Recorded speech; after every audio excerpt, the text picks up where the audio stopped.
सुप्रभात बच्चों। हम लोग कबीर की साखियां पाठ पढ़ रहे हैं और इसी कड़ी में हम आगे इस पाठ को समझने का प्रयास करेंगे कि कबीर दास ने इस पाठ में क्या समझाने का और क्या बताने का प्रयास किया है। जो पहली साखी है उसमें कबीर दास कहते हैं कि जाति न पूछो साधु की, पूछ लीजिए ज्ञान, मोल करो तलवार का, पड़ा रहन दो म्यान। अर्थात किसी साधु की जाति या धर्म से किसी को कोई मतलब नहीं होना चाहिए, बल्कि उसके मन से मतलब होना चाहिए।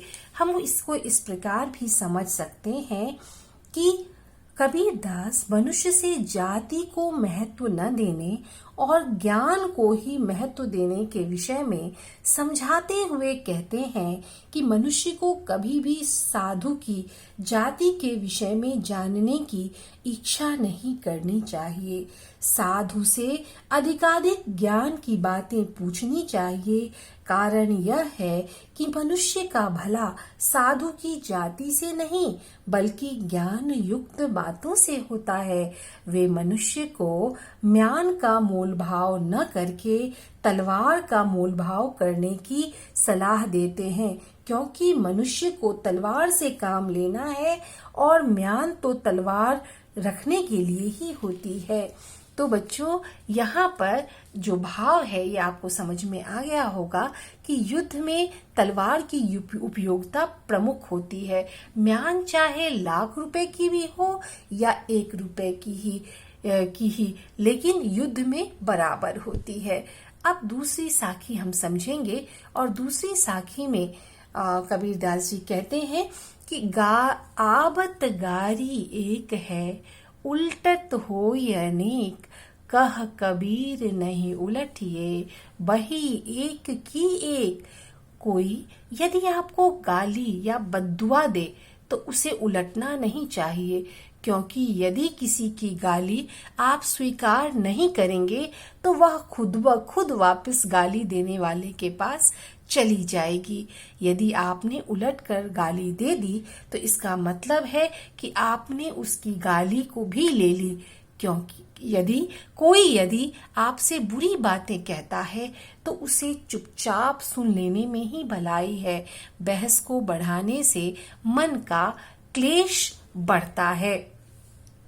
हम इसे इस प्रकार से भी समझ सकते हैं कि कवि कहता है कि जब कोई व्यक्ति किसी को गाली देता है तब वह एक ही होती है, किंतु गाली सुनने वाला व्यक्ति जब पलट कर गाली देने वाले को गाली देगा तो वह एक गाली नहीं देगा, वह तो एक गाली के स्थान पर 4-5 गालियां देगा।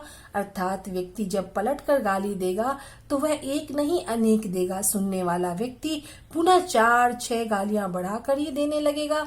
तो इस प्रकार गालियां घटने की बजाय बढ़ती ही जाएंगी। कबीर दास कहते हैं कि गाली को यदि हम नहीं उल्टेंगे तो वह वहीं की वहीं एक ही रह जाएगी। अतः हमें कभी किसी से वाद विवाद नहीं करना चाहिए और ये अच्छी बात नहीं है। तीसरी जो साखी है उसमें कबीर दास जी कहते हैं, माला तो कर में फिरो, जीव फिरो मुख माही, मनुमा तो दहु दिस फिरो। मतलब चारों दिशाओं में फिरता है, यह तो सुमिरन नाही। कबीर दास को ढोंग से सख्त नफरत था। वो हमेशा पाखंडी लोगों से बहुत नफरत किया करते थे, जो दिखावा करते थे।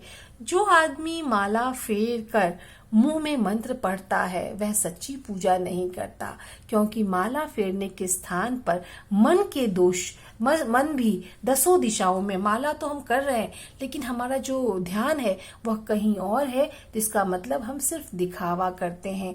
तो कबीर दास जी कहते हैं यहाँ कि माला तो कर में, माला तो हाथ में फिरता है, जीव फिरे मुंह माही, और जीव जो है वह मुंह में चलता है। मनुमा तो दहु दिस फिरे, स्थिर है, और जो मन है वो चारों दिशाओं में फिरता है, क्योंकि मन तो स्थिर रहता नहीं है। यह तो सुमिरन नाय, अर्थात दिखावा मत करो। क्यों? क्योंकि माला तुम्हारे हाथ में है, जीव और मुंह में तुम्हारे जीव है, लेकिन मन जो है वह तो चारों दिशाओं में घूम रहा है। तो यह कैसा सुमिरन है? यह किस प्रकार से तुम ईश्वर की आराधना कर रहे हो? इसलिए दिखावा और पाखंड नहीं करना चाहिए।